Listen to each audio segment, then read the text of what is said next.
All right, 10:02. I think we can begin now. While people continue to join the webinar, we just have a few announcements at the beginning. So first, hi everyone. Thank you so much for joining us today. I'm Gemma. I'm an MD PhD student, and with T-CAIREM, I'm their student education co-lead.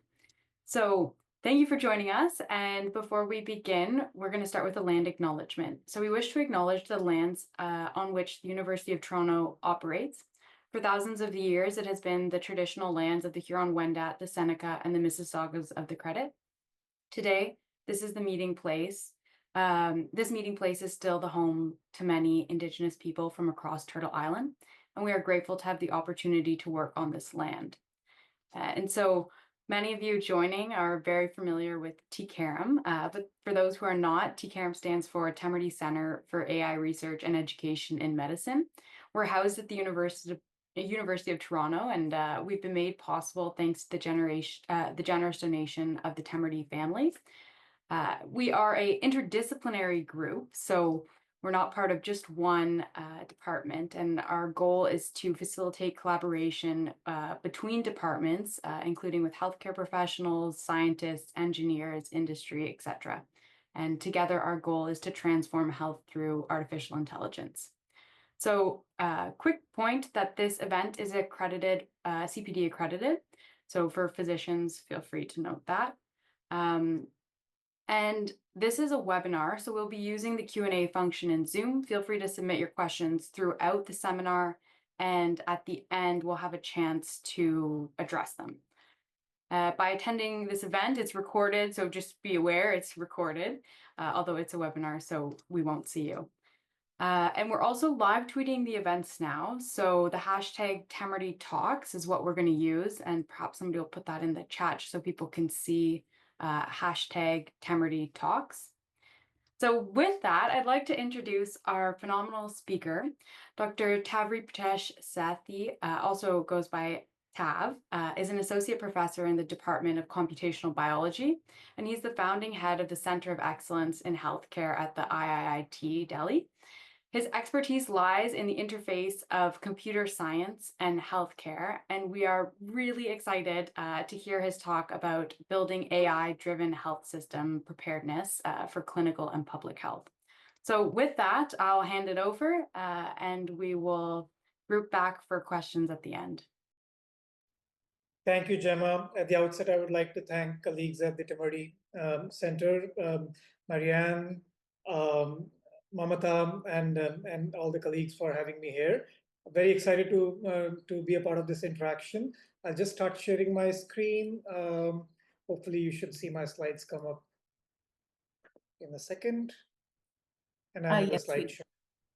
Yeah. Perfect.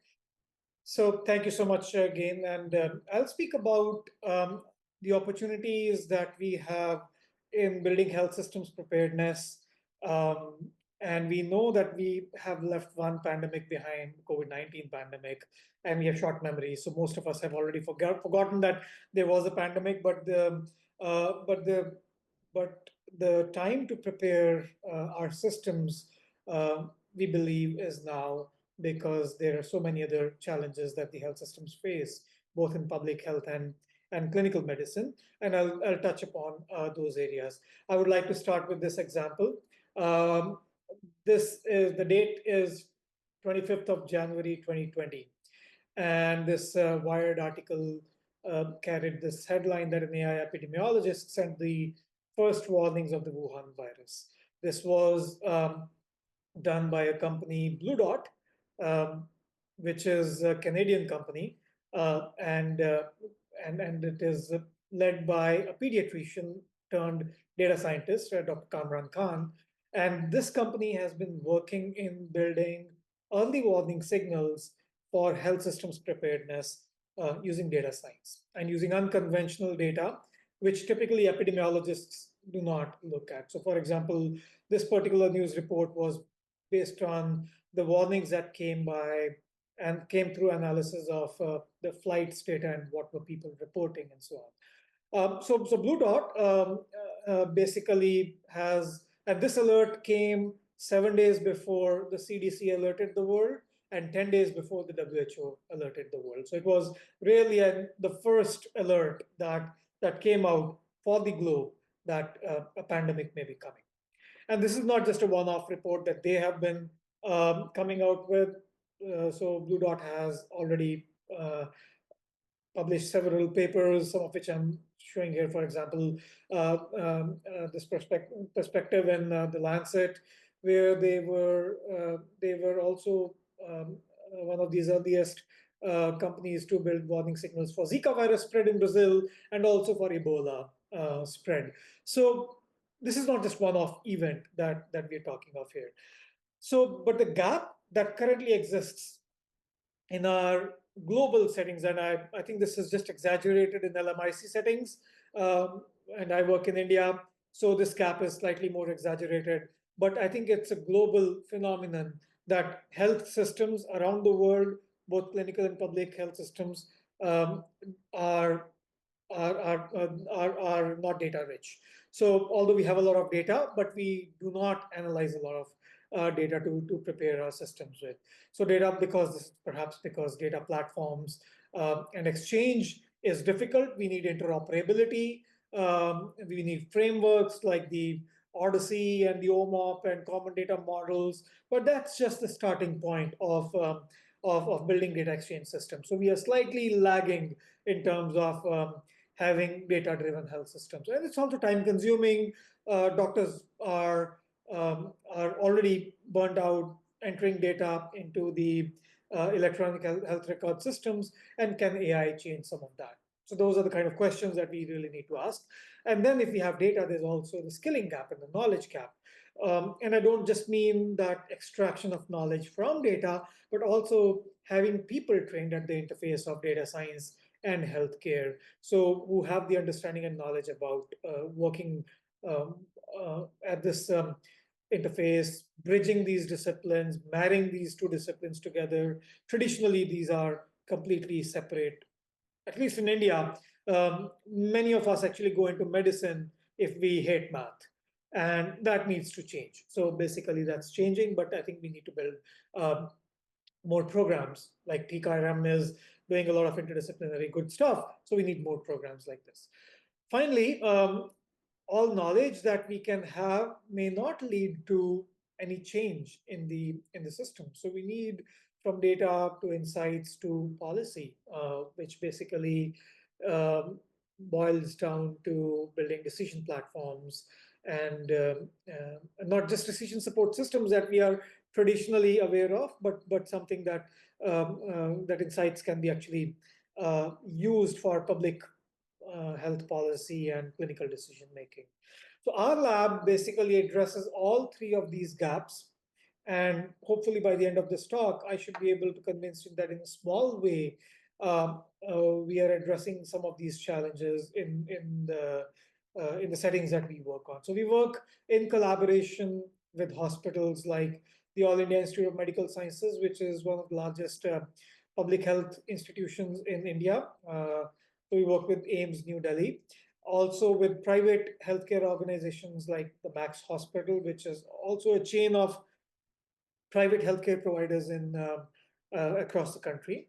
And then we also work with the Indian Council for Medical Research, which is an apex body for medical research, policy body, but also governs a lot of medical data research policies in India. So all of the work that I'm going to be presenting today is in collaboration with one or another healthcare partner that I just spoke about, or some more. So my lab basically works on on these three areas: critical care, ICUs, where we build models that can predict which child or baby is likely to crash in the next 24 hours with things like shock, so that early interventions can be made. Or public health scenarios. We started with COVID-19, transitioning some of our AI solutions that we had built in the critical care settings, and then the language interfaces we realized that could be used for public health settings as well. But now we are also working on antimicrobial resistance, which we know is one of the critical challenges that the world faces and I'll show some work around that. And also a little bit of genomics, gene expression work that we do in our lab using AI models.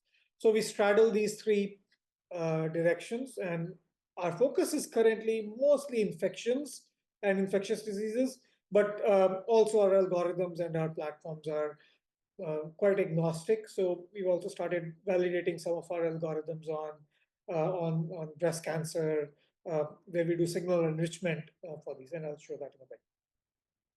So I'll start with antimicrobial resistance because I think that's we all know that's the threat that the globe is already facing. The WHO has alerted already that by 2050 there may be 1 million deaths per year because we won't have sufficient antibiotics to treat simple infections. And I think the Nobel Prize this year went. Jeffrey Hinton is one of these awardees. So, but also a lot of research, good research that happened on protein folding. So we hope that the reality is somewhere in between these two directions, where we might have new antibiotics discovered through AI, but also this grim picture that the WHO is warning us against. What we need is also data from the clinical side to come in and weigh in, and that's where we focus on. So basically, looking at the clinical and public health data to also guide evidence and policy making. So I'll start with this model. So this was basically a part of a challenge which is called the Vivli Challenge. It's a global a challenge which was announced by Pfizer, GARDP, which is the Vaccine Alliance, and Vivli, and I think one more drug company. So basically, they gave 1 month to work on data released by Pfizer, which consisted of isolate level resistance or susceptibility in a drug bug combination. So it may be, for example, an isolate from pus or blood, which was cultured, and there was, let's say, pseudomonas cultured, and then it was tested for antimicrobial susceptibility testing, and there was this resistance and susceptibility profile, omicacin, imipenem, and so on, and then basically using the thresholds which are internationally accepted thresholds, they were classified as susceptible or resistant to that particular drug. So basically, drug bug pair combinations data from 2004 to 2022. And I think it was more than 20 countries data available, but not each country had data which was consistently present all across the years. So we chose a subset of data for the countries that we had consistent availability across the years. So in the 1 month, basically, we had to build models that can guide policy. So what we did was basically we constructed a scorecard called AMR Orbit, and you'll see why we call that in 1 minute. But essentially, it's an openly available, dynamic, and explainable scorecard. It's a tool which can give policy insights if you have such kind of routine data, which I believe all hospitals actually have in their microbiology labs. So the beauty of this model was this was a hierarchical model. So although we only had country level data in this challenge, but we have done this for other data sets from the Indian settings where we have a hierarchical setup. For example, country, state, district. Within district, there are several hospitals, and then within hospitals, there are departments. And then we have one model that actually looks at all this hierarchy. So although it looks like a simple, so basically it's a hierarchical model. It's not just a simple linear regression model, but basically a clustered model that looks at what is the baseline and what is the rate of change of resistance. So this is how the output actually looks like. And each dot here is a country. And just to say that we were one of these award-winning innovations in the Vivli Challenge. So we won the Innovation Award globally out of, I think, more than 50 teams that participated globally. So each dot here is a country. You can see that these two crosshairs, the green vertical line, is the world median of antibiotic resistance for this drug bug combination. And you can see that it's consistently moving towards the right. So the data actually show that the world is actually moving towards an increasing level of resistance. I believe this was imipenem resistance in Klebsiella in I think it was blood sepsis. The red line, which is the horizontal line, basically tells what was the rate of change of resistance over the years. So in one model, we were able to basically fit both in a hierarchical manner because each country was treated as a cluster. So we don't fit models separately for each country. So we don't lose power, statistical power. But this can be extended to, as I said, to a district level, to a state level, and then within provinces, like you have in Canada, and then essentially within department and so on. And then what you notice immediately is that many of these dots actually have an orbit around the medians. And the second thing is that we divided the space into quadrants. So the top right quadrant is the bad zone, which is high baseline and high rate of increase of resistance. So we don't want to be there. The bottom left is basically the space where you have low baseline resistance and low rate of increase. So something good is happening there, some good policies, antibiotic usage guidelines, whatever, and so on. And then what we say is that we need to first evaluate how are these, and we don't want countries to spiral out of this zone into this zone, which, by the way, this plot shows that happens for some countries like Argentina. And many of the European countries actually come back to this lower left zone, which means that good antibiotic control measures are being put in place. So with this scorecard, basically, we sort of set one of these examples where we can start building explainable AI models for policymakers to work on. But then we also wanted to work with Indian data. And we work in collaboration with the Indian Council of Medical Research, which runs a very large network of more than 25 hospitals across the country. So this is a countrywide representation of where all the data was coming from. So except for this area where you can see this is the part of Kashmir, which is disputed area. So most of the India was represented in this. And then we had data from 2017 to 2022. So this was recently published in the Lancet Regional Health earlier this year, where we looked at these data in a very similar scenario, the drug bug combinations, isolate level patterns that we analyze. And you can see on the right is, again, I think it's Klebsiella sepsis, and imipenem resistance is this pink line, which shows a slight increase. Our models actually, when we fit models on this, it was 0.2% month-on-month increase in imipenem resistance in Klebsiella sepsis, which is alarming because if we don't do something about this, basically this is a scenario which is actually quite worrisome for us. But then there were some actionable things that we could derive by fitting causality models. So one of the questions is we have these time series, and we also have these kind of time series from, we knew which infections were hospital acquired and which were community acquired. So one thing that we asked was, can we have data-driven metrics for where is this pressure of resistance coming from for a certain drug bug pair? Is it getting generated from the hospitals and then spreading to the community, or is it the vice versa? And typically we know anecdotally that things like Klebsiella, they are more hospital acquired. So maybe the resistance begins in hospitals, but our paper showed for the first time that indeed that is true. So for example, for amikacin, hospital-led resistance, hospital-acquired resistance led the community-acquired resistance by 4 months. So this is that peak at 4 months that you can see. And since it's on the right side of 0, that just shows that hospital acquired resistance was leading the community-acquired resistance. And an opposite trend was seen for E. coli infections, which is again something that we would expect because E. coli infections are more community infections, but then we know how much is a lead lag.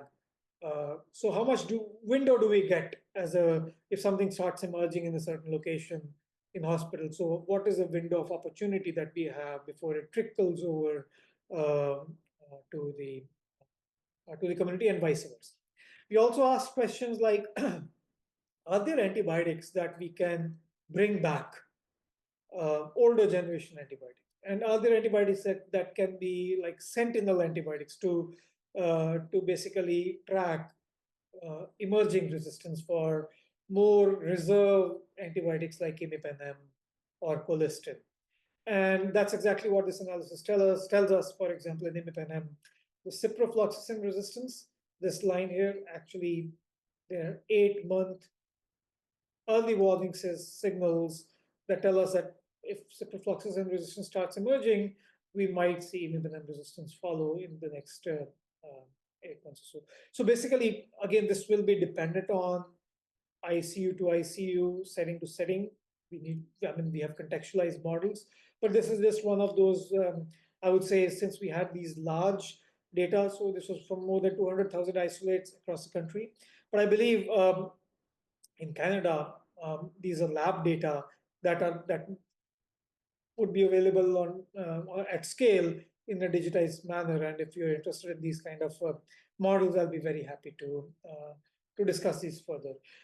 Then we ask the question, we all keep talking about AMR being a threat to our development, but is there any evidence that there is a link between these two? And this was actually coming from our previous papers, one of which was published in 2022 in the Journal of Global Antimicrobial Research, basically which analyzed world data and looked at World Bank data indicators, which were economic and governance and development indicators, combined with the GBD, which is the global burden of disease indicators, along with antimicrobial resistance. So basically there we had found some very interesting patterns that they were developmental indicators, and they were tightly coupled to the AMR indicators.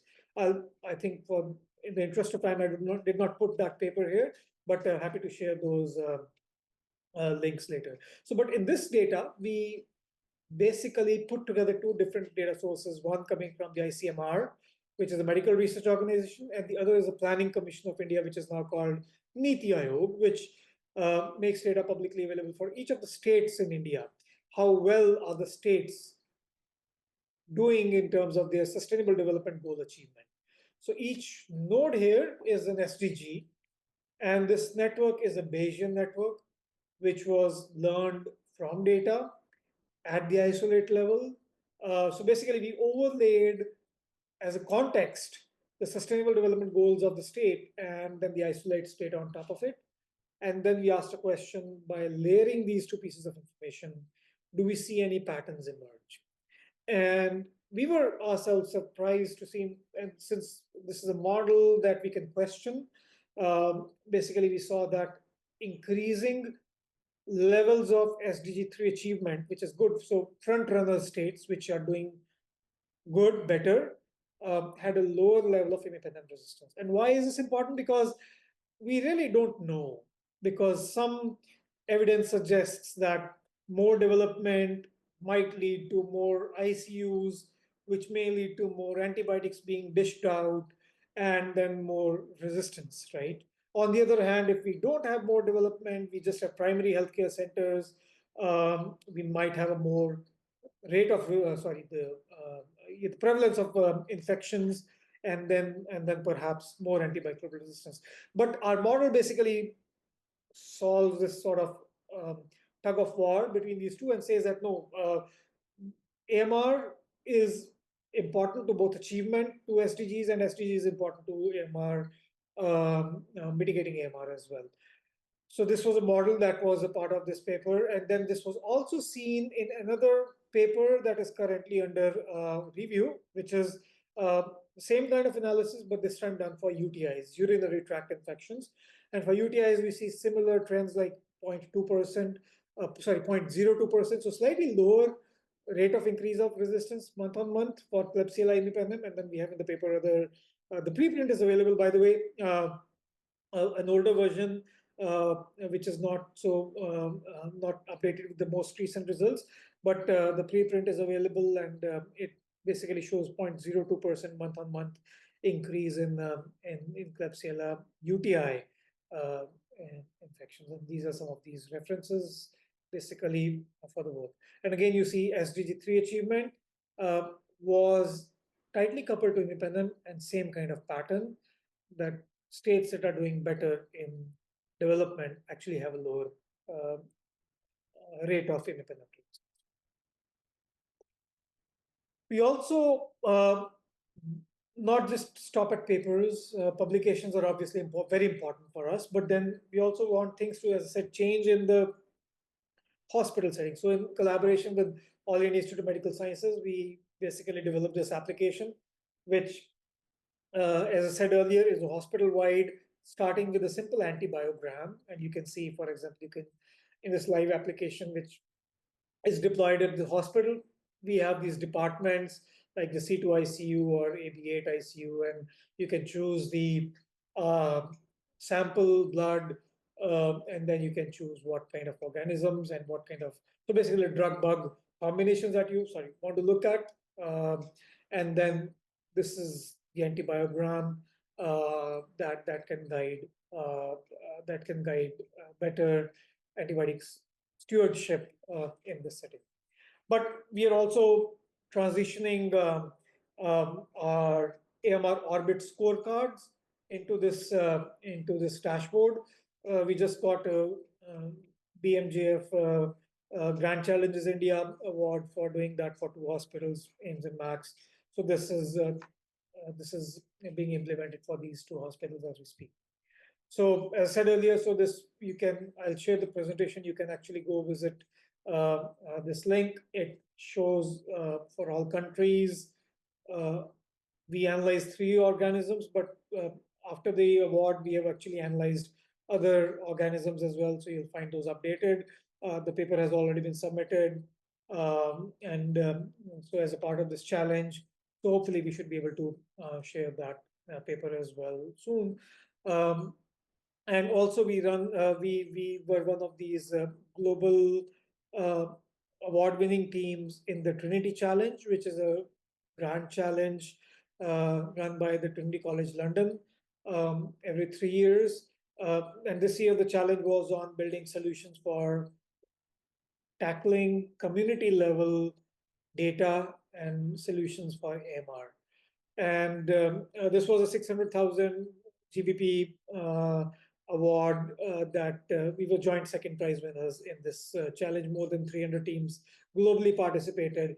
And the solution that we have is actually to extend the scorecard that we have for hospital-based data to include community-based data and build a multidimensional scorecard. So essentially having hospital-based isolate level data, but then also understanding of what is the community level usage of antibiotics. And here we collaborate with the Tata 1mg, which is India's largest online pharmacy for the sales of antibiotics. So basically, although it's not a perfect signal because not all sales of antibiotics are, or all orders of antibiotics are not made through online platforms, but it's a surrogate marker. That's why we call it AMR Sense. The solution is called AMR Sense, and we have scorecard that we call AMR Aura. And so basically, this is what we are currently building, where we are building longitudinal data in a southern state of India, where we capture longitudinal data, use AI and LLMs to reduce data drudgery and to analyze the antibiotic usage patterns from the ground, and then basically use common data models because these are different hospitals and different say, community settings that we work with. So basically a common data model which has been vetted by the WHO GLASS as well as the Indian Council of Medical Research framework that does that. And then, of course, this is just an example from our paper that I just showed you, that we fit models which do this hierarchical decomposition and then come to the scorecard. So this is our next 2 years. It just started. We just started rolling out this current project in collaboration uh, with PATH, ICMR, and Tata 1mg. So this also basically it's not just a technical innovation, it's also a socio-technical innovation, because we understand that getting data from the community settings is not a simple thing because there's no incentives. So we actually are using a social networks approach where we have badges like AMR champion, AMR data pioneer, and so on, AMR awareness ambassador.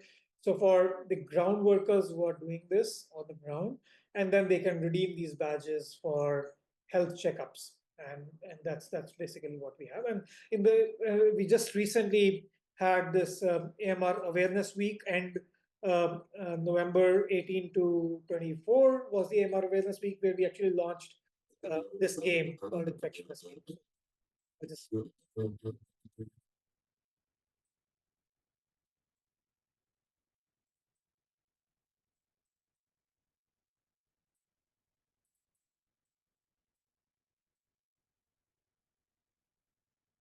So basically, this was just a game and this was done in a local language, Kannada as well, just to understand what is the baseline level of understanding and awareness about AMR. And it's an endless runner game, like a temple run, where we just assess and you gain points, and those lead to badges.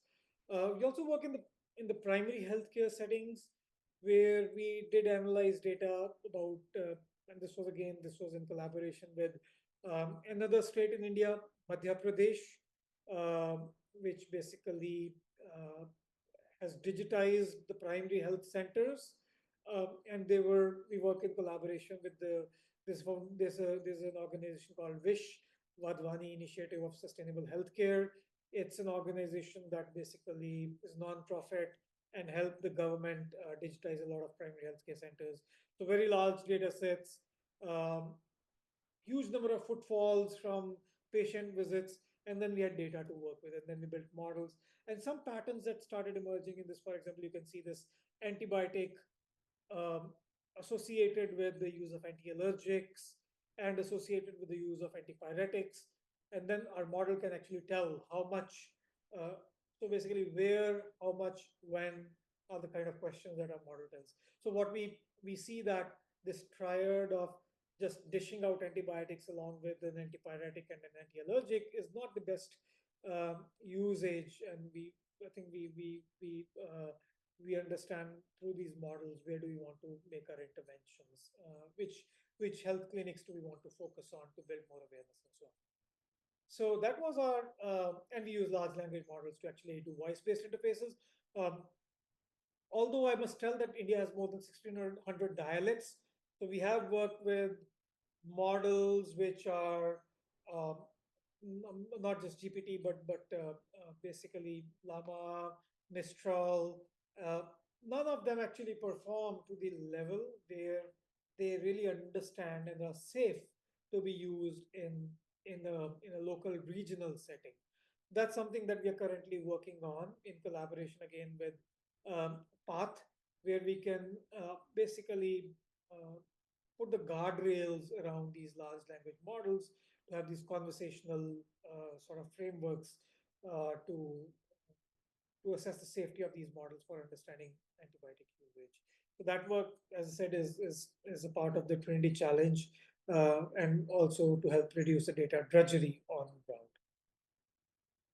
My next part of talk basically focuses on making ICUs safer, and there we work in collaboration with the All India Institute of Medical Sciences.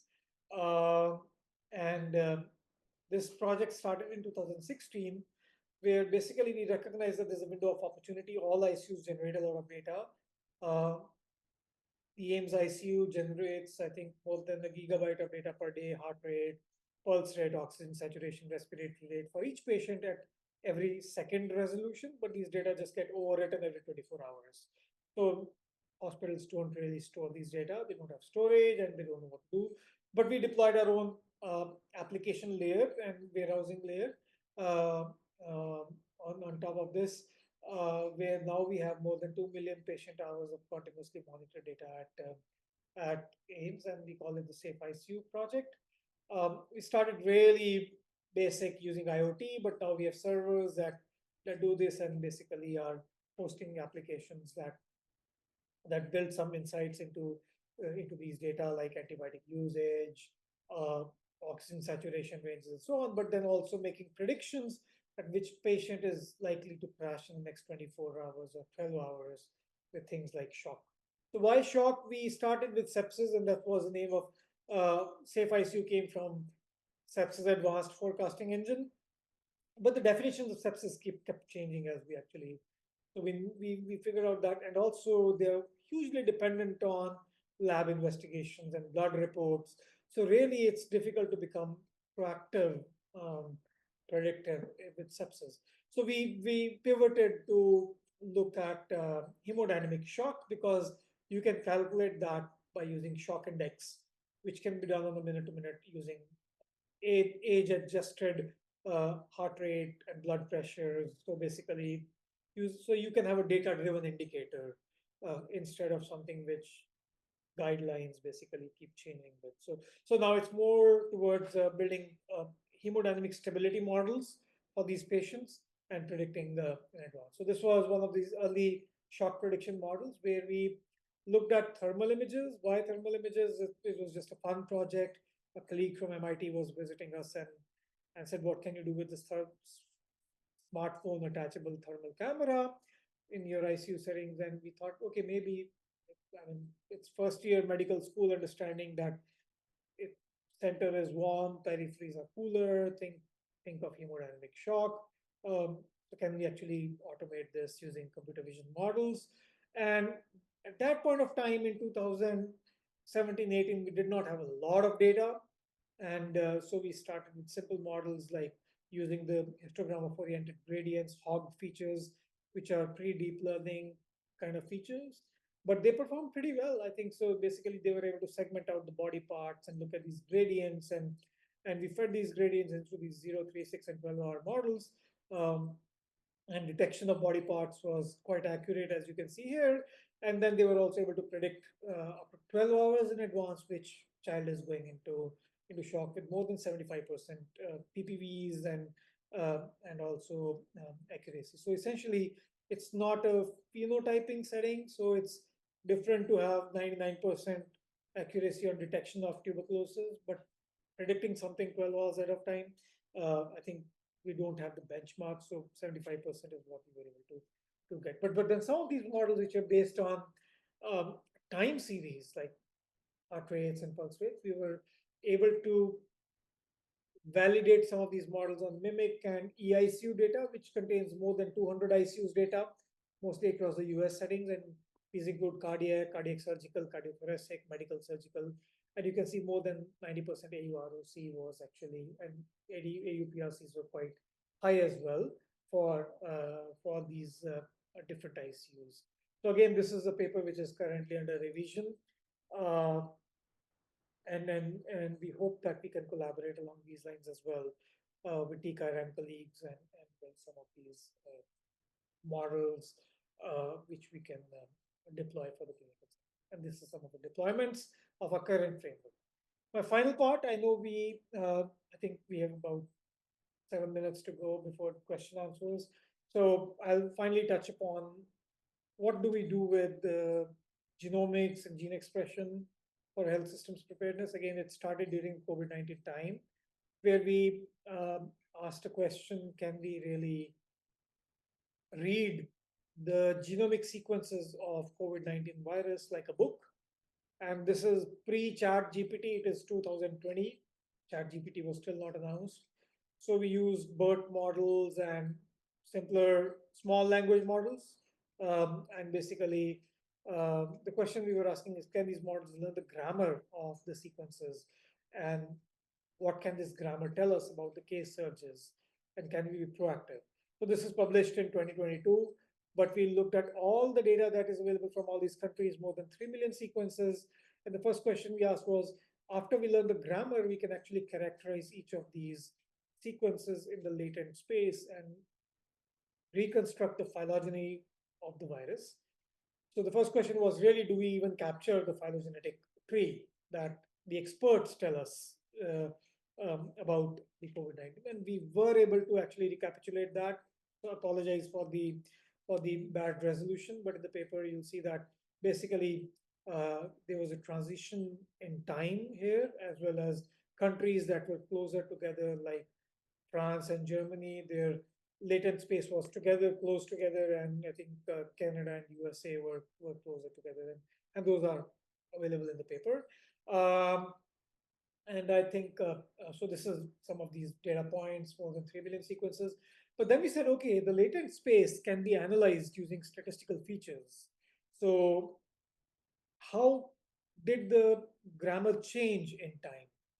So that's exactly what we did. And some of these features like entropies, we calculated for the latent grammar dimensions. And then we saw an interesting pattern emerge. So the red line here that I'm showing here is basically the entropy of the dimension of a certain dimension 32. And then the gray line is the case surges. And initially we thought this may just be your data science fluke, that there is a pattern that is predating the case surge by 2 months. But then we found this pattern with statistical significance for all these different countries and in multiple analysis. For example, here the lead lag analysis, so anything before 0 here, so here this was 2 months, 3 months, and this is the dimension number 32 in a de-trended cross-correlation analysis. So basically this was observed 2 months ahead of time, which is also seen here in these two plots. That the blue line here, which is the entropy of dimension 32, leads the red line, is the same pattern by 2 months. So basically, it wasn't a fluke. It was a real signal, which was present for many countries. And this was, I mean, not just published, but I think uh, we wrote articles about it in national daily, some of the most widely read national daily newspapers, and also circulated by um, some of the largest scientific, I would say, it's called Vigyan Prasar, the news piece of the policymaker of the Indian government.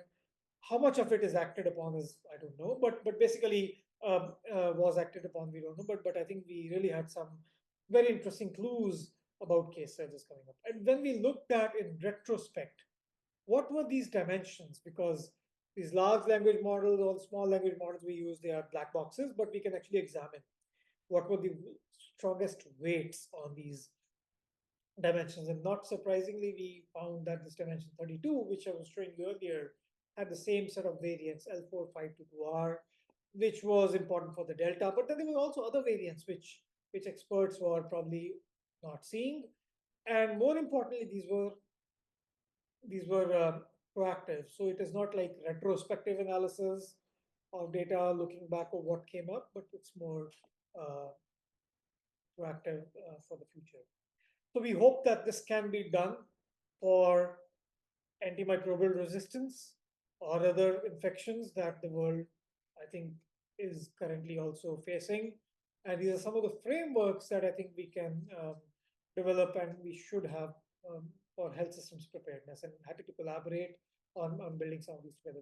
This is a dashboard that was disseminated widely for India. We had these predictions, same kind of patterns that I showed earlier, and this is the biology behind those predictions that is present in this.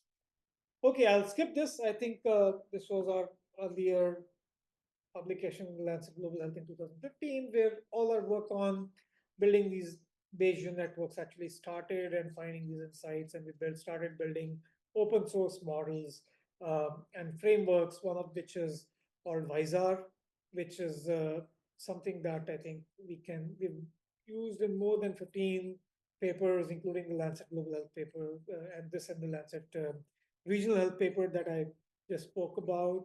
And we believe it's a very explainable framework, and we would also be, I think it allows federated learning because these pre-trained models can then be shared across countries and something to think about. I'll skip this for now and conclude by saying that I think health systems preparedness, um, one of the lessons we learned in all our last 10 years of work is that it needs to be more nuanced. It needs to be more contextual. We need to build hierarchical models and also build frameworks that actually can take into account these hierarchical models, but also not fit separate models for separate settings. Have a joint model, which basically also encapsulate information on these various scales. It should be explainable. Doctors should be able to understand. I hope I was able to at least convince that visualizations are important, and explanations with models are important. And I think convincing the policymaker is simpler if we have explainable models. It should connect with domain understanding. I think the models that I showed with the shock prediction with thermal images is an example where domain understanding played a major role when large data sets were not still available. And then, of course, we can generate new knowledge, medical knowledge, and public health understanding with such frameworks. And when we go out into the deployment phase, we've learned that multiple iterations. Each model has taken several iterations for MR or for the antibiotic awareness app that I just showed you. I think it's very important to build early feedback and work in collaboration with clinicians. I think I should not preach to the learned here. So, but yeah, so basically that's very important. It should solve some real world problems that we are facing, not just in LMICs, but I think across the globe. So this is our lab. I would like to acknowledge my team, PhD students, as well as collaborators, and also the funders, and especially the Trinity Challenge, which has been strong funding support for our recent work, but also the DBT Welcome Trust India Alliance and support from Indian funders as well as from the international. I'll be happy to take questions.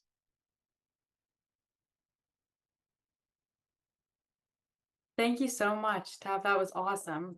We do have a few questions in the chat.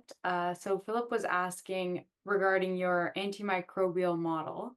So this was near the beginning, but also in the context of a couple of the models you brought up. They're not necessarily like what we think of when we say AI. So regression, Bayesian. So could you kind of specify what makes them AI in the context of your work? So basically, the isolate level resistance models, those are hierarchical models, which are not quote unquote AI. But the to get to that point with community data, we need a lot of large language models and AI. So AI is a part of the process, but in the end, we have a tabular data set. And I think what we learned, I've not shown all the papers today, but what we learned with many of these clinical data sets, especially when you have tabular or even with clinical notes, that really small models with well-structured explainable models actually work as good on these tabular data sets, and sometimes better on tabular data sets than we have tried tab transformers and real tab transformers with real numbers. They just don't outperform these data. And one reason is perhaps we don't have those large data sets to begin with in healthcare. We don't have billions of records to train with. Even if we have very large number of records from the ICU and Mimic, we still find that uh, small language models outperform large language models. So, but having said that, uh, I think so to get to that structured data using voice-based data entries and interfaces and transcriptions is still AI, and there's no way around that. But once you have that structured data, I think you don't need to have AI at every step. So AI for us is a part of the process, but it's a step in the pipeline. And Bayesian networks, I think in the pre deep learning world, it still qualifies as artificial intelligence because actually these are representation learning models, and which you can then use in uh, representation settings as well as in. So these are not Bayesian regression models. These are actually Bayesian probabilistic graphical models which fall under the AI category of models. But yeah, I mean, deep learning obviously when it came, it replaced these models, but we find that there still is a lot of value in building uh, probabilistic graphical models which are AI, and still very useful in building explainability. I think that makes a lot of sense. That's a great answer. Thank you, Tab. So we're also getting lots of interest in the chat about recordings and your slides. So that's always a good sign. But we will post the recording on our website in a day or two. Also from Audrey, who said, very insightful presentation. It was mentioned briefly, but could you elaborate on how AI can help relieve physician burden with electronic health records? I think it's a very big problem. And I think there was a recent paper which I think it was in the uh, it was in the NEJMAI, basically, which talks about voice-based interfaces to prevent physician burnout.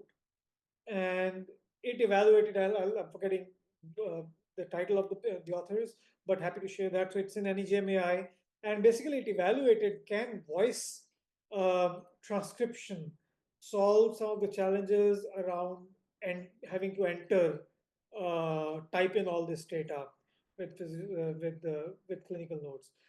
And they evaluated the voice-based interfaces in a lot of settings. The answer was no, it did not help a lot.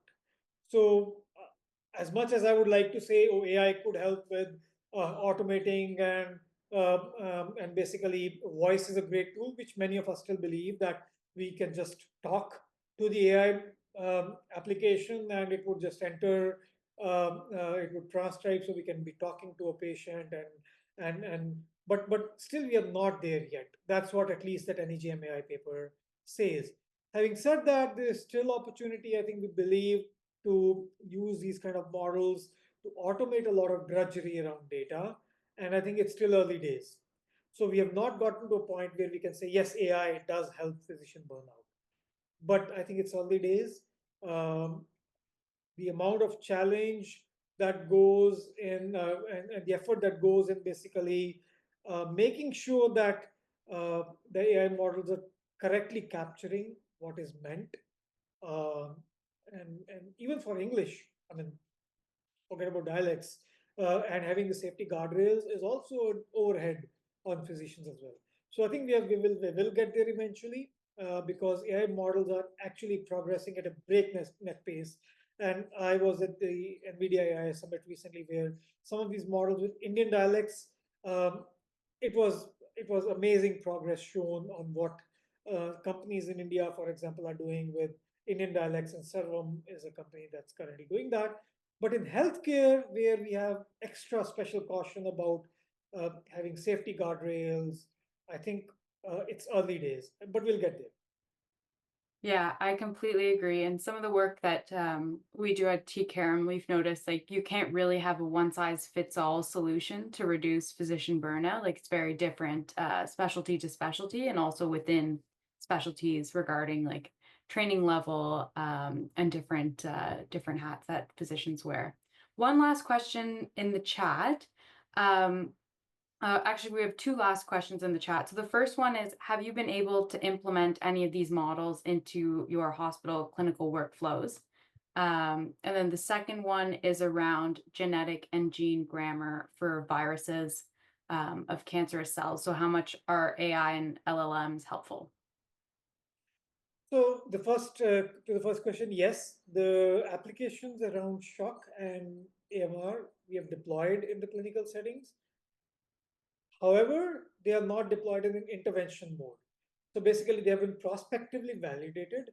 Uh, and then basically to get to an to get to a point where physicians can start intervening. I think that's a trial that we are currently, I mean, we have not even proposed it yet. So we are currently basically looking at the usability of these models and as I said, iterate. So these models are working fine in the prospective validation setting, and the usability analysis is currently ongoing. So as soon as we have uh, the usability trial results come out, we are hoping to actually take it in a trial setting where we actually evaluate whether uh, did it make any difference to patient outcomes. In a retrospective manner, in our paper, we show that length of stay and mortality. So, shock prediction within the first 72 hours using our model was is a good uh, predictor in the retrospective analysis for the length of stay and the and overall mortality.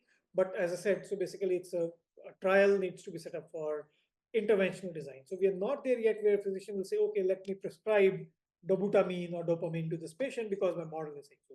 So we are still a couple of years away from that setup. Um, to the second question, I think it's a great question about use of AI in cancer and cells and LLMs. I think there's many research groups, including my colleagues and also companies that are doing that kind of analysis, and for viruses as well. And I can share some of those papers, especially with the single cell. Um, expression. I think there's a lot of models that are currently, because you have the population of cells to train with. So there's a lot of work that has happened in single cells. Not a lot of work that I see is happened in the genomic sequencing space, but that may be my limited uh, knowledge of the field. But I think the huge potential of large language models to understand these, and there's plenty of models out there which actually work with genomic signals and use large language models. Okay, great. Thank you. So that brings us to time and the end of our session. Dr. Sethi, thank you so much. It's phenomenal to have international collaborators like yourself and to hear about the work that you are doing. So with that, we will end the recording and end the session. Once again, this event is CPD accredited for physicians, and T-CAIREM is a busy place. We've got lots of activities, and you can stay up to date on our activities by following us on LinkedIn, Instagram, subscribing to our email mailing list, and that's it. All right.